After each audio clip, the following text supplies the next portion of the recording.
Hi guys, welcome back to my channel and I'm back again with another really interesting coding interview question video. Guys, this is a medium level question of lead code asked in multiple companies like Amazon, Google, Facebook, Microsoft, and today we are going to solve it right here in this video. Before starting the video guys, I want to request you all to do subscribe to my channel and hit the bell icon for future notifications. And guys, if you like this video then do hit the thumbs up button and share it with your friend as well. And guys, if you have any comments, suggestions, feedback for me, please put them in the comment section below so that I can have a look at it and address it as soon as possible. Now without delaying this video any further, let's get started. So guys, the first thing is the problem statement. The problem statement is called the top k frequent elements. Basically, we are given an array here and you can see that there are multiple elements having more than one frequency or appearing more than one time, and we are given a value called as k. So we want to find out the top k frequent element. So here the k value is 2. So we can see that the top two elements appearing most of the times are 1 and 2. So that's why the output is 1 and 2. Another thing, you can see an array here 1 and the k value is also 1. So the output is also 1. We can return the answer in any order. The constraints are also pretty straightforward guys. The length of the array is from 1 to 10 to the power 5. K is in the range of 1 to the number of unique elements in the array. So you do not have to worry that k will be like greater than the number of unique elements. That thing is already taken care of. And it is guaranteed that the answer is unique. Okay, so always you will have only one answer. You will never have more than one answer, or you will always have only exactly k elements appearing most frequently. The follow-up here is that the time complexity must be better than the order of n log n, where n is the size of the array. So now guys, let's get started with the solution. The solution which we are going to use today is a heap based solution guys. Basically what we are going to do, we are going to create a heap of the most frequent elements or the elements in the most frequent order, and then we will start polling out the elements and create our resultant array. So let's first of all declare our resultant array. So integer result becomes equals to new integer and the size is going to be k. Now the one thing we have to do is we have to create a hash map. So hash map integer of nums, and this nums map, this map is going to be basically storing the frequency of all the numbers.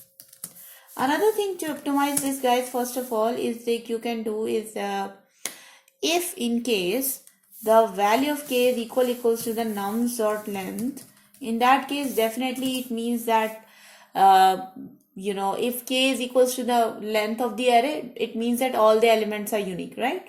So you can basically return the array itself, and that is just for edge case condition.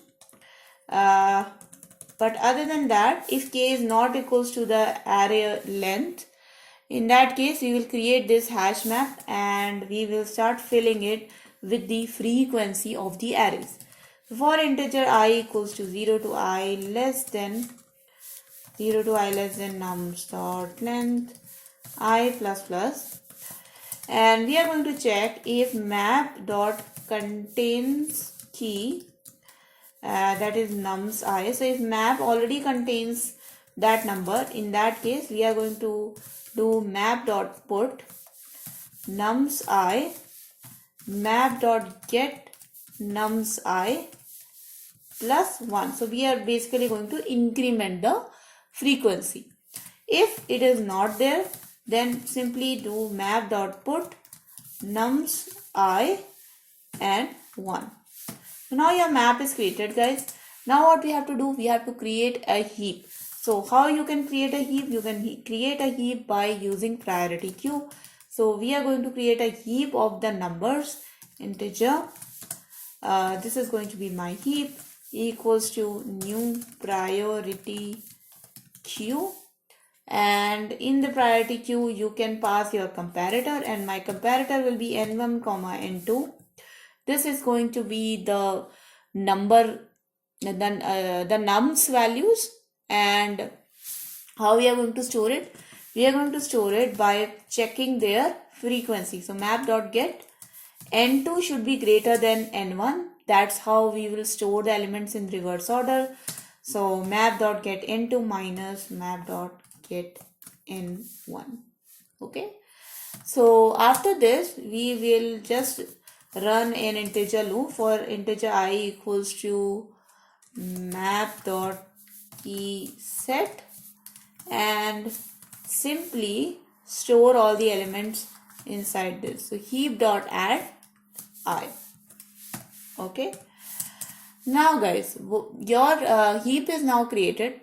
So now what we have to do, we have to start polling out the elements, k elements. So for integer I equals to 0 to I less than k, I plus plus, start polling out the elements from the heap and start putting them in result.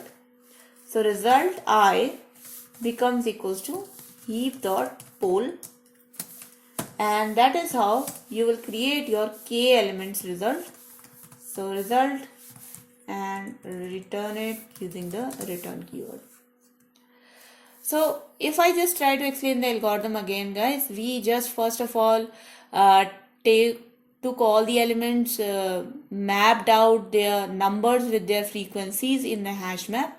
Then we added the keys of the hash map inside this heap, this max heap, in which the keys are stored in such a way so that the maximum frequency element comes on the top. And now we are going to poll those k keys out of this heap, and you know that if you delete anything from the heap, it takes a constant time. So the entire these two for loops, the for loop for making the hash map and for storing the keys in the heap will take us order of n time complexity, and this is going to take us order of log k because we are only taking k elements. So that's why it will be log k, and the entire total complexity will be n into log k. And that is how it will be lesser than the n log n time complexity. Okay. So let's run this code, guys. Let's see if this actually works or not. So we got a little bit of an error here, and I use map keyword. Actually, it's nums map. So let me just change it everywhere. And now let's run this again, guys. And one more place where I have to change the map is there.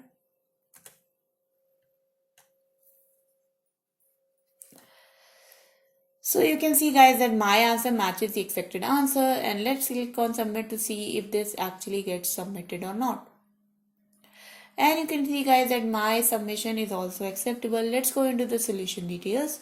So as I explained you before, guys, this is going to be a order of n log k solution, because what will happen, guys, first for the first two loops, the first two for loops are going to take order of n time complexity, and the last loop is going to take order of k time complexity, order of k log k, because every time you delete an element, it is going to take like log k amount of time to sort the heap again. So it takes around order of k log k time, and if you completely add everything up, yet the total time complexity will be order of n log k.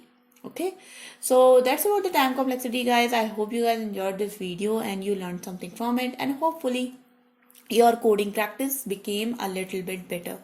If it has, guys, then I request you all to please do subscribe to my channel and hit the bell icon for future notifications and for more such programming related content. And guys, as per my schedule, I make your videos every day from Monday to Friday. And guys, if you have any questions, comments, suggestions, feedback for me, please put them in the comment section below. I would definitely have a look at them and address them as soon as possible. And before going away, guys, please do give this video a big thumbs up and share it with your friends as well. And I'll meet you guys next time. Until then, bye bye.